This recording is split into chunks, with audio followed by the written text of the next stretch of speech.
Well, I am here to talk about cultivating a nature connection, and in other words, grow outside and play. And that's not just for kids, but for adults as well. A quick background of who I am. I am a native of Tallahassee. I grew up here, left after high school, and returned about 6 years ago with my family. I have 2 young boys who are the best guinea pigs for my designs and ideas, and they love to try them out. I also consider myself an advocate for people being outside and being active in nature. My background is in fine arts, graphic design, and then I returned and got my master's in landscape architecture in 2003. So what I do it from the ground up that I started about 3.5 years ago is environmental design. Playscapes, natural playgrounds, children's gardens are the ones that are specifically for kids. Healing gardens, which some might argue that any garden is essentially a healing garden, but there are certain ways that you can plan and adapt for specific needs. I also do graphic design still and consulting. So the mission of what I do is basically to create an awareness of the power of nature every day in people's lives, beyond aesthetics, and to contribute to the health of people and their environment through the creative design of outdoor spaces. Looking around, I also want to enrich and diversify the outdoor spaces we already have.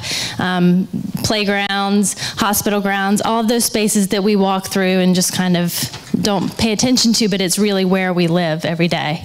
And I continue to research this connection between nature, the built environment, and people's well-being, and how that is all deeply intertwined. So some of you may be familiar with this quote. Anita Rui Olds is, she was an expert on child care development, and she designed indoor environments for children as well as outdoor environments. But basically this comes down to, we've got to let our kids get hands-on, hands in the dirt, experience the nature before we ask them to save it. So we have kids who have this amazing knowledge about rainforests and recycling and all of these things that I wasn't even aware of at their age, but many of them have not played in a mud puddle or wouldn't be able to recognize a mockingbird by sight or sound. And all of these things are really inherent to their ability to go on and be our future stewards. So it's that direct experience. So just for a quick second, I want you to think back about your memories of childhood. And from the stories that I've heard from my parents and my in-laws and a lot of other people, a lot of them are deeply rooted in nature. So whether you grew up in the Midwest and played in the cornfields, or my father actually used to jump from orange tree to orange tree without hitting the ground, or trying not to fall on the ground. In Central Florida, a lot of those memories are deeply intertwined with the landscape and the landscape that we grew up in.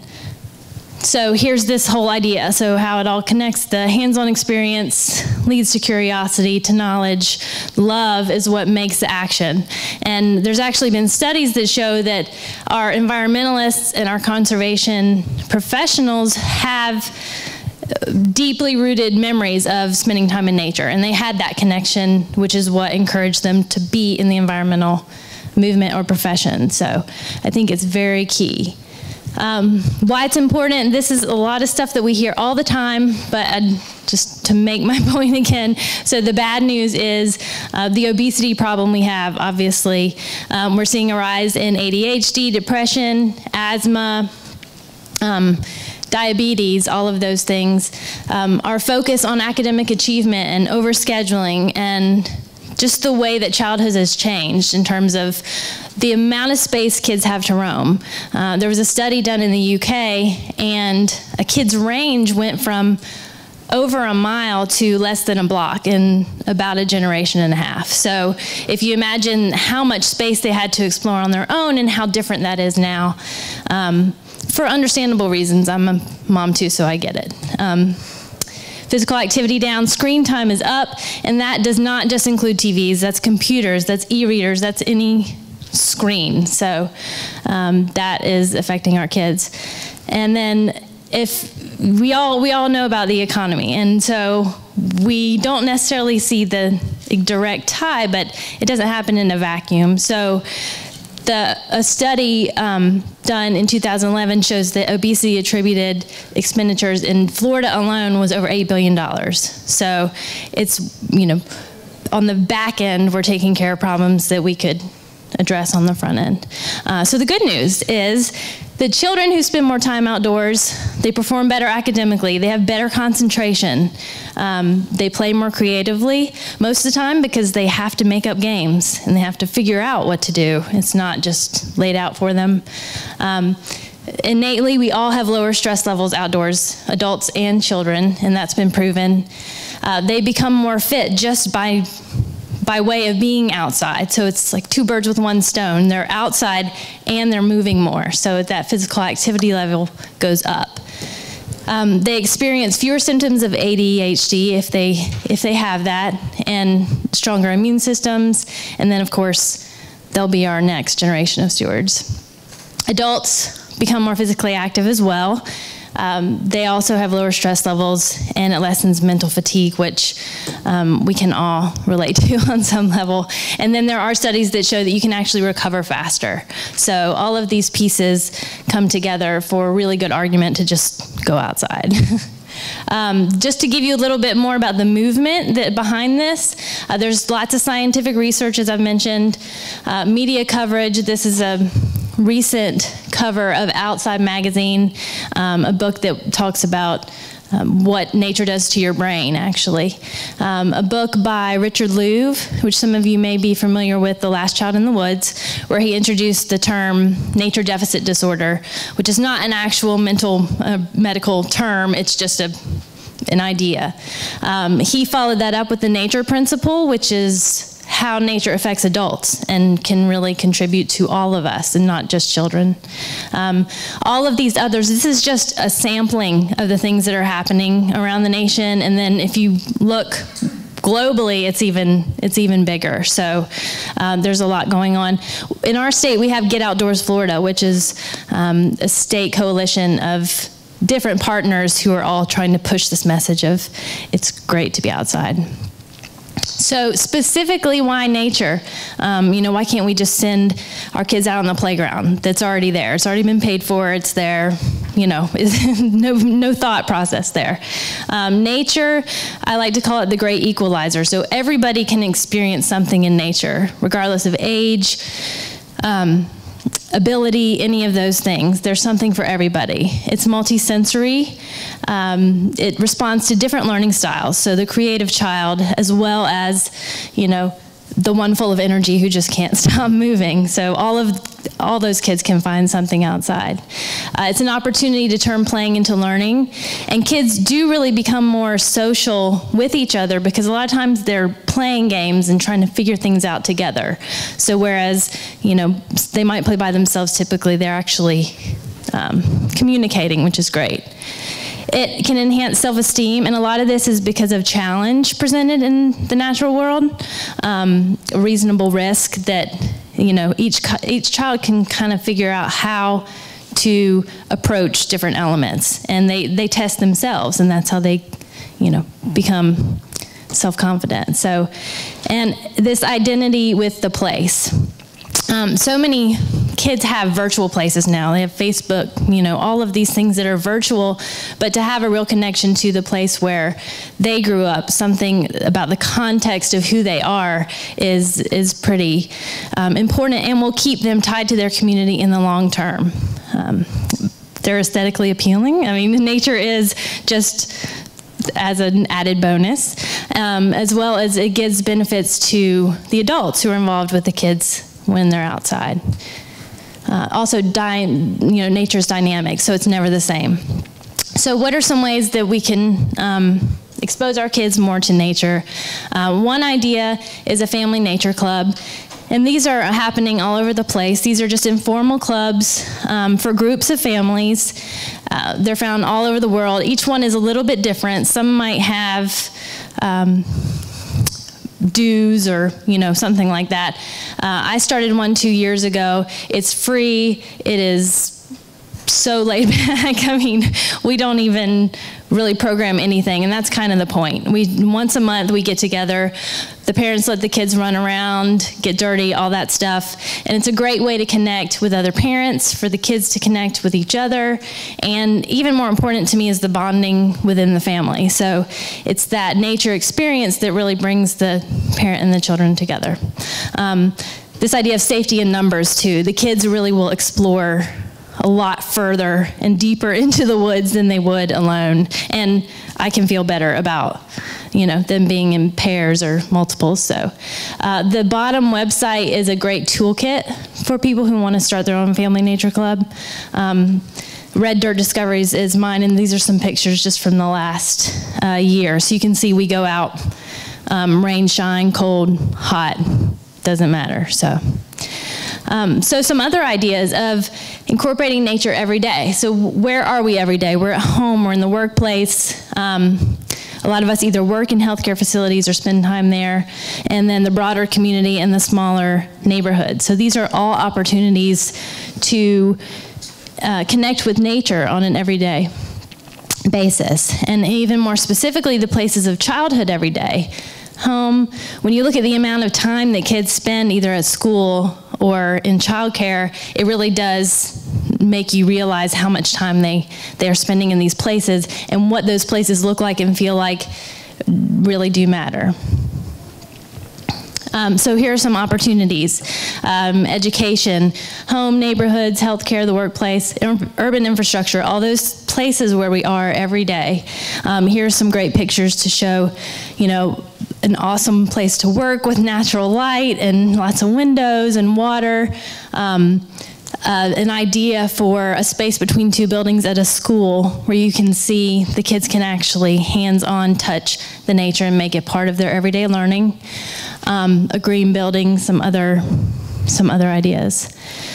So specifically in an educational setting, they can learn outdoors. We are in a great climate to be outside almost year-round.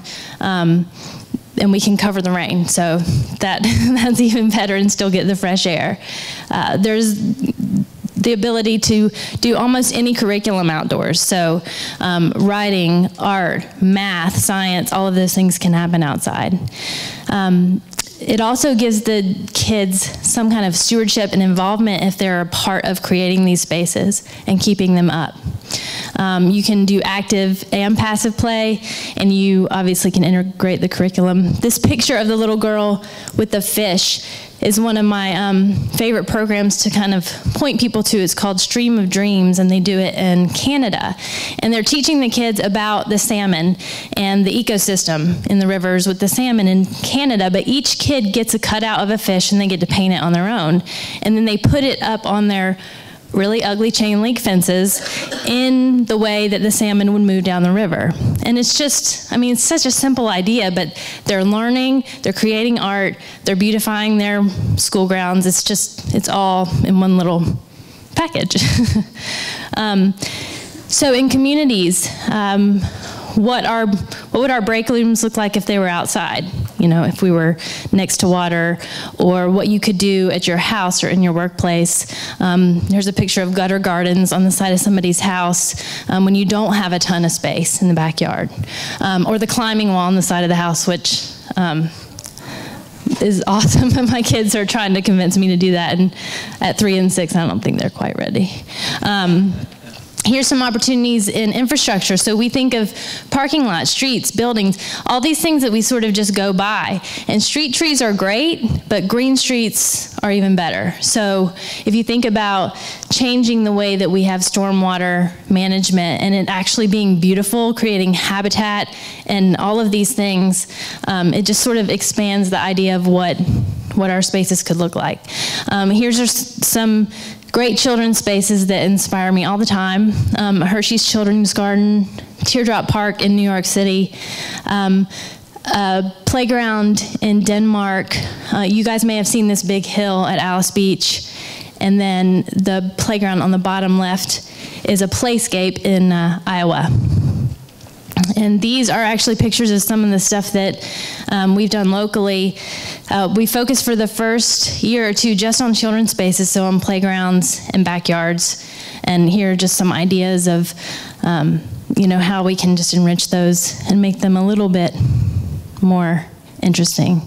Here's a few more things from around town. The healing garden at the Ronald McDonald House up on the top left, we completed last year, and that's really added to what they can provide. So I'll go over this quickly, but so what are our barriers to doing this? What are the barriers to everyday nature? Ironically, this picture is taken from a playground where they literally barricaded nature outside the playground. So the playground is concrete and metal and plastic, and nature happens outside the fence, which is just sort of a traditional way to look at keeping our kids safe, but I'm not sure it's really doing them any justice. So here are some common barriers. This is what people think their kids are going to look like if you put dirt on the playground, I think. We obviously don't have to deal with snow, so that's awesome. Safety is an issue, and liability is a big issue that comes up, and I'm totally sensitive to that, but at the same time, some of our current standard playgrounds are just as unsafe, if not more, because the kids don't think about it, they just do it. They're used to the rungs are this far apart, they just run up it, they don't even think about, it just becomes kind of a rote activity. Lastly, I just kind of want to leave you with this idea of the word sustainable and what that means. I was at a conference this summer, and Rich Louv spoke, and he was talking about the images that we see of the future in media, in TV and movies and stuff, and this is what it looks like: no nature. And then you look at sort of our traditional parking lots and ditches and that sort of thing. And his question to us was sustainable. What exactly does that mean? We all sort of have this green idea around it, but when you think about what the term means itself, like, would you want a sustainable marriage?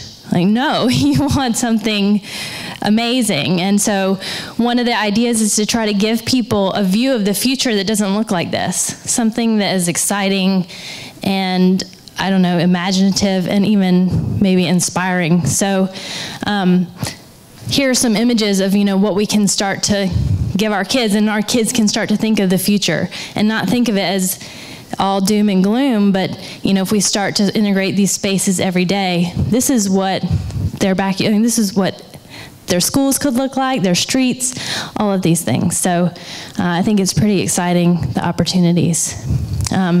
So our role: incorporate outdoors into your routine every day. The wooded lot at the end of the street is just as good as the big state park. I'm all for state parks, but everybody needs to be able to get to it. Everybody deserves nature and to get to it every day. Let the children lead, because they'll ask the best questions. Rethink your outdoor spaces, plant a garden, unplug yourself and just sit outside, and let them get dirty, because kids are wash and wear and they will survive. They love it. So here are some resources, and I'm excited to see the photography of Doug Alderson, so I'm going to hand it over to him. Okay, great to be here. I have a lot of photos and things to share, and I don't have a lot of time, but Megan gave a great presentation on ways to create nature, especially in urban environments, and the why. So I'm going to give you some ideas of places to go in this area from downtown and kind of fan out a little bit. I can't give you all the places because we have so many incredible places in this region to go. So I'm going to give you a sampling, and I have a kayak in the first slide. I don't know why, but so we have canopy roads, incredible places to drive, scenic byways. So if you don't want to get out of your car and do much hiking and such, you can see a lot of nature from your vehicle. But we hope that you'll get out of your vehicle and explore on foot, kayak, horseback, bicycle, all different means. And a lot of people think of Tallahassee as beautiful gardens. And we have some beautiful gardens, McClay Gardens, but we have all these city gardens and other places to see nature, especially in the spring and this time of year. But here's some of the trails, and this one is at Mission San Luis.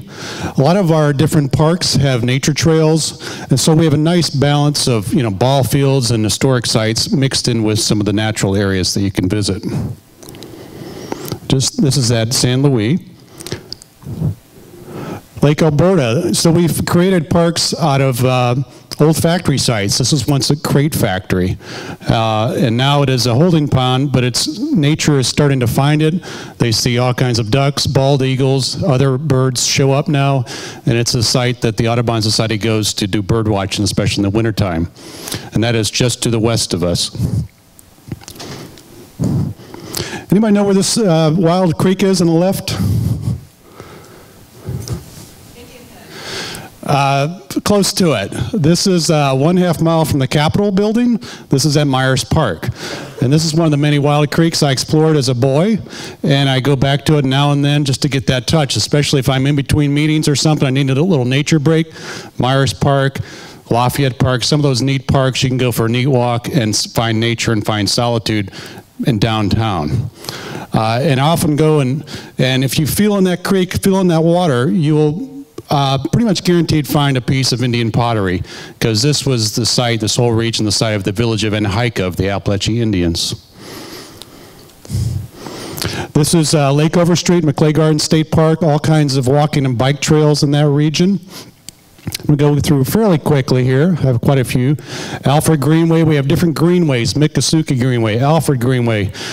Many miles of hiking, biking, horseback riding trails throughout Tallahassee in different neighborhoods. Oops. This is the Lafayette Heritage Trails, and this is one of the neatest views I think in Tallahassee, is overlooking Upper Lake Lafayette. It rises up, and you'll see the railroad below you. And usually this lake is dry, so it's like overlooking a prairie. And this is connects to Tom Brown Park on one side and the Alfred Greenway on the other. And so I often like the mountain bike, and this is a great network of trails now that is connected. So you can spend an entire day or two exploring these trails, hiking or biking. Lafayette Passage Trail. This is in the Piney Z Lake, and it goes to Lower Lake Lafayette. So just make sure there's enough water, and the trail is marked, and there's different loops you can take depending on how far you want to paddle. Good for beginners. Most of these trails are good to take families, children. You just have to gauge, what they're up to as far as how many miles and so forth. For my daughter, when she was young, hiking became a dirty word. So I had to switch it to adventure. We're going on an adventure. And she got pretty good of how far is it? How far are we going? So you have to kind of change it up and not do anything too strenuous. I ended up carrying her a lot on my shoulders. This is the Munson Hills Trail.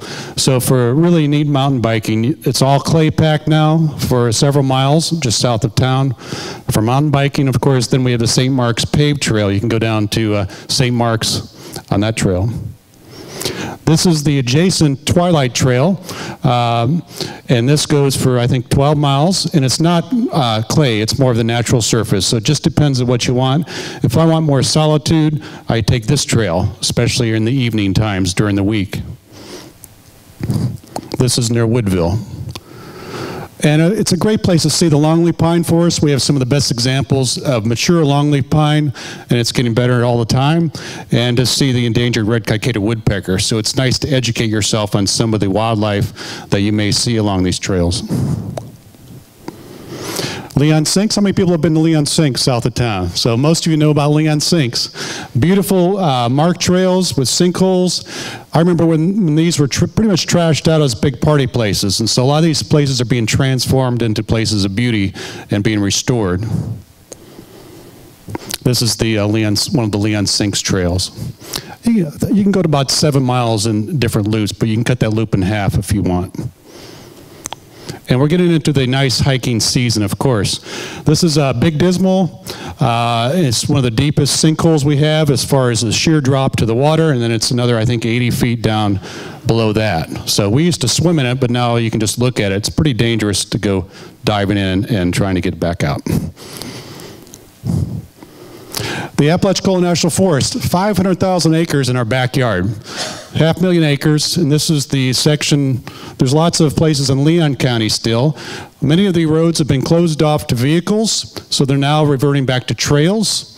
So you take the numbered forest roads and park, and then you just can hike or take your horse or something, or mountain bike. many lakes and other areas to explore in the Apalachicola Forest. If you want something a little more challenging, you go to the Bradwell Bay Wilderness area or places like it. In the forest, you follow the Florida Trail, and it's a swamp. And so you're wading in the swamp. The reward, you'll see in the right photo, you'll see some trees that have never been cut over. Virgin, the largest Ogeechee tupelo trees in the world grow in the heart of this swamp. So you kind of have to pay the price a little bit, get wet, but you'll see some amazing trees in this forest. And we're getting on to the time of year to explore some of these places without worrying about bugs, snakes, things like that. Of course, a little easier way to see some nature, Wakulla Springs. So it's a great place to take visitors too. It's an economic engine for this area as well. I took this about a year and a half ago, and it's cleared up for a good spell in May. And hopefully it's going to start clearing up more as Tallahassee improves its spray field. It's a great place for wildlife, and of course now the manatees are a big feature. And so on these cold mornings, go on the coldest morning, go up to the dive tower. Of course nobody's diving off usually, unless they're from Norway visiting. And you'll see the manatees in the spring bowl. And one of my neighbors goes out there, and a young manatee is now harassing swimmers. It's so curious, they follow swimmers around. But it's a great place to view manatees, and we're getting record numbers each year now. And so last year we had, I think, 51 distinct individual manatees visit Wakulla Springs. Before that it was about 32. So the numbers keep going up. If the trend continues, I expect we'll be in the 70s this winter.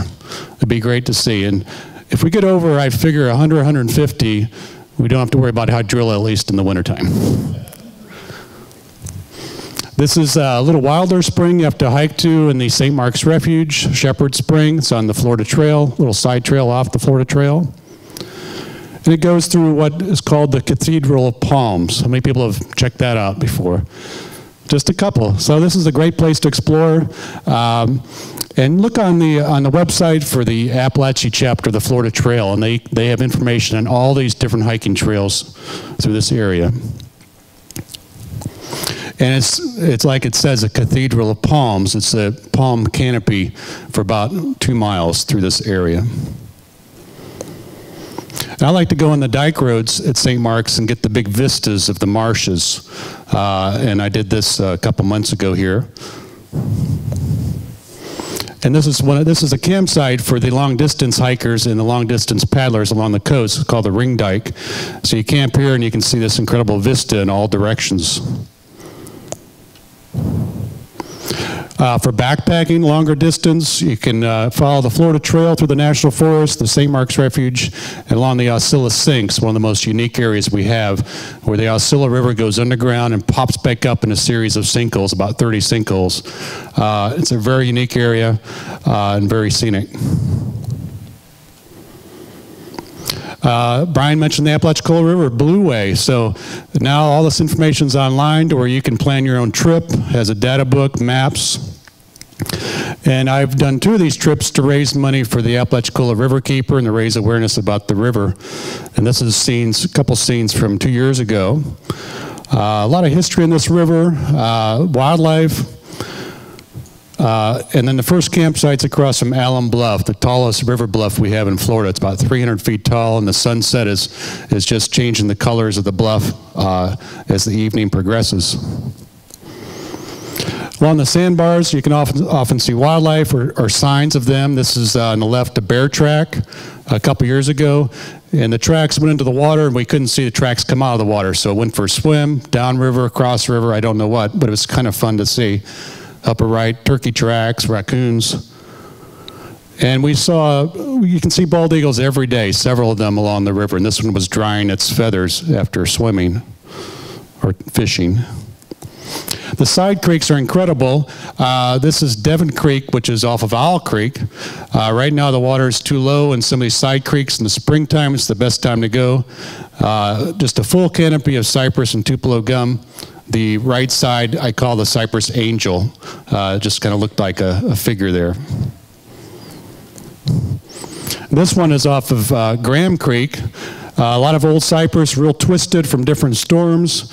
And this one is about 8 feet wide here, at least. This one we call it the reindeer or mastodon or some shape like that. This is the trip we took just a couple weeks ago, just going into the white fog, starting the adventure. And I just want to show you the couple snakes that Brian found, Brian Deloge, our commissioner.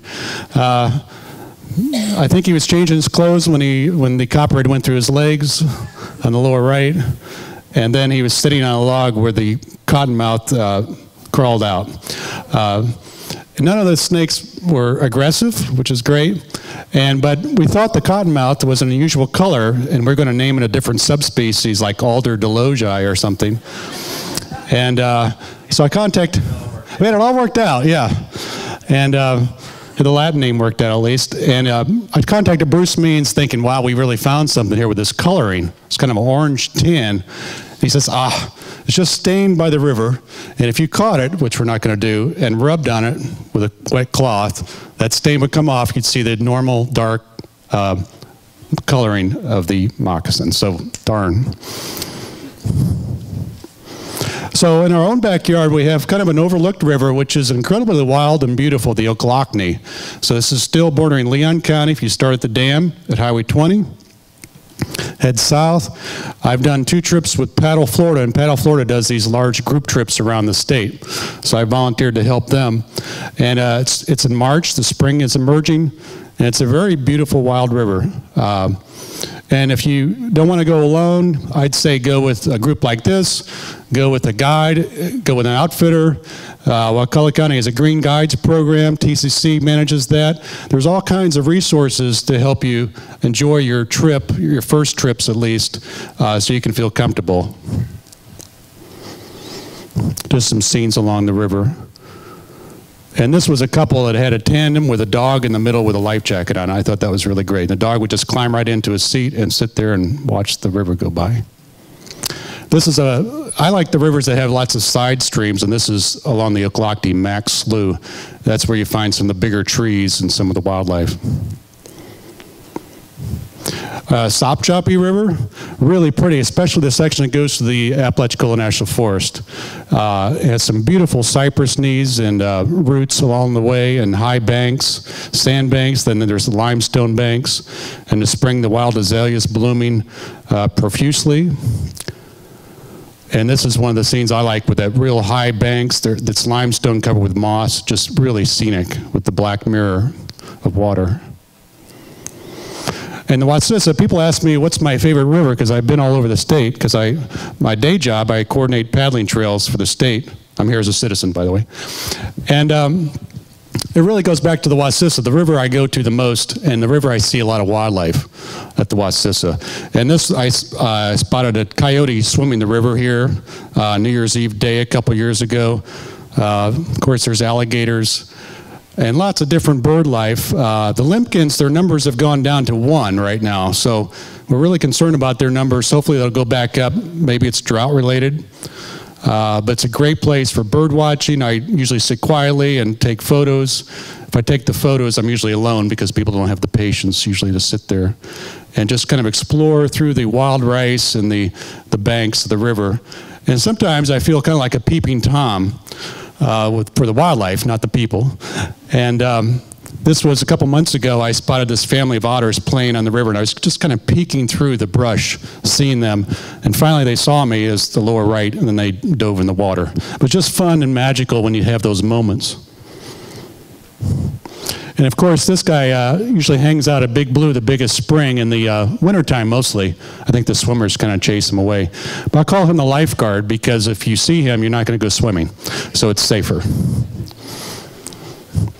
And this is a juvenile black-crowned night heron. So the juvenile birds are really neat because their coloring's very different than the adult birds. And when Nestle tried to bottle the spring water, this interesting coalition developed of airboaters, fishermen, and kayakers and canoeists. And so airboaters were going on kayak rides and vice versa. And so instead of this kind of like nervous tolerance that was developing, we now know each other, which helps a lot. And I've noticed a lot more courteous people on the river since this effort started. And so far, the bottling company withdrew its proposal.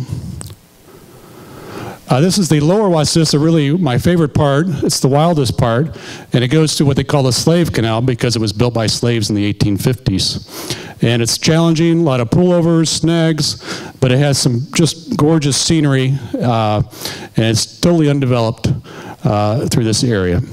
The canal was basically abandoned soon after it was built in the 1850s, and it just reverted to this wild stream. Now all this land in this area is publicly owned. So that's one reason we want to take people out to these areas, is to develop champions for these places. Right now they're not threatened, but what if somebody came along and said, look, now many people are using them, we need to make money, let's sell some of these prime, riverfront properties. And so without champions, these things could go through. The same marks in our backyard, beautiful. I think the big challenge is to get some kind of public access right below Natural Bridge so people can more easily enjoy that lower part.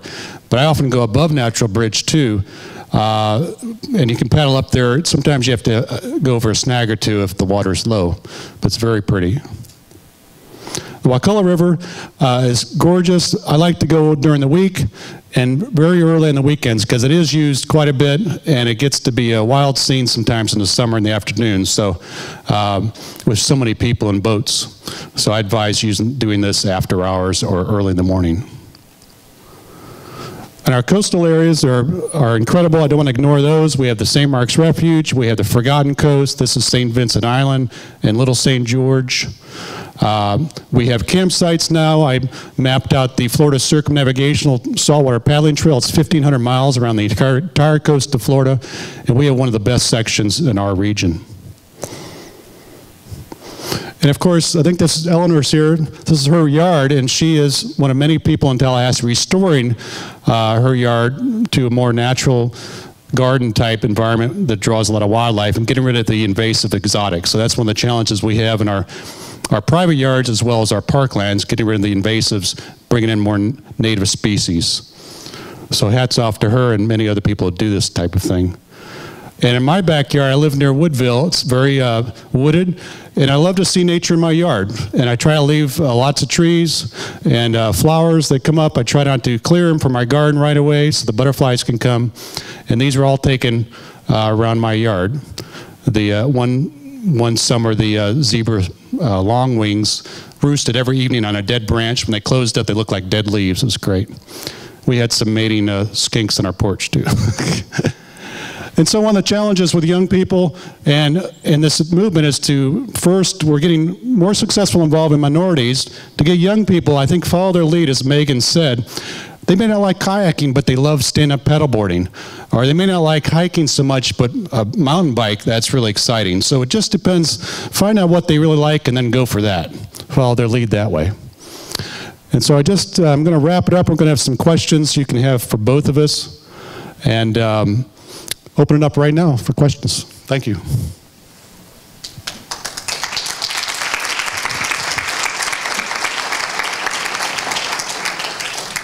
I think it's worth adding a couple things too. Just as a footnote, most of y'all are aware we're going through the second round of Blueprint. There's a citizens committee out there right now putting the plans together for the next round of Blueprint. One of the things that's been focused on from the county's perspective is all the trail system. And if you're interested and you look online at the projects that have been proposed, I'll give you an example. The Appalachia Regional Park, which is what used to be the original landfill, which we have a world-class cross-country track at now. The plan is to connect that to Pine Easy, connect that up to Tom Brown Park, so you can literally walk and bike all through those parks without ever getting in your car again. And the hope is we can connect all of the parks in our area in a similar way. Generally, there are people that are doing that now. It's just not very well formalized. So, but I'm sure y'all have some questions. What would y'all like to know? Come on. Yeah, Doug? I wanted to add, I had two county commissioners besides Brian approach me today, and they both wanted to go on this Apalachicola River Trek. So Brian's inspired them to go. So bring out your public officials out to these places. Get them involved. Yeah. And the other thing, just to, the county owns probably on the scale of thousands of loose pieces of property that we've acquired over the last 30 years. And generally what happens is it's a developer who finishes a development and says, this little piece over here, we're going to just give it to the county. Or here's a stormwater pond adjacent to this, we're just going to give it to the county. And we've never done a very good job, in my opinion, of cataloging a lot of this. So what we've done is we've got a full-time person now. One of his responsibilities, besides the fact that we own a fair amount of real estate between the libraries and some of the other buildings, is to start trying to get their hands around what do we have. And what we'd like to see, what I'd like to see happen is we gave some property to Habitat recently. They could use some that was in a neighborhood, and we gave it to Habitat. There are opportunities for pocket parks, there are opportunities for community gardens, and so if you see public property out there and it's not being used, I mean, we'd love to hear from you. And whether it's city property or county property or school property, the reality is putting a garden in some of these places and you know, including the kids and maybe, or building a trail system, oftentimes, even if it's just a temporary type of thing, you know, we'd much rather see some of the taxpayers' property be put to use than to sit there. And we have one of the best trail systems, in my opinion, in the country, and we don't. Most of the people here don't get out and really take advantage of it. And Doug sees things in this area that most of us will never see. But I mean, I think we do ourselves a disservice. We've got 65,000 college students that roll through here every year, and rarely do these kids get outside of Doak Campbell and Tennessee Street and the campus. And so I think once they get a chance, the kids that I've run into, and see a little bit of the area, most of them really don't want to leave. And I can look around and bet there are many people here that was their experience. They got a chance, they came to Florida State, and they had a good experience. They got out, they saw some of the area. It's a beautiful place, and we have a lot to be thankful for here. So, all right, yes, ma'am. I'd like to ask Megan if there might be a way to put some activities that are small that grandparents could do with their grandchildren. That would be really maybe short-term, easy to do. Definitely. There's all sorts of temporary things you can do in terms of like the physical space. We have what I call a stump jump and a log bridge in my backyard, and it's a tree we had to take down, and we just saved it. My husband got a little creative with some with some configurations, and it lasted 2 years. But the cool thing was the kids played on it like crazy, and then as it started to deteriorate, they were watching the bugs. We had big woodpeckers coming out there and tearing them up, so we got to see that. Little things like that, stuff that like you wouldn't know what to do with the fallen tree. Just leave it sometimes if you can, and the kids will make something out of it. There's also all sorts of crafts and stuff you can do. I can send you a link to a good book. So. Thank you. Awesome. Great.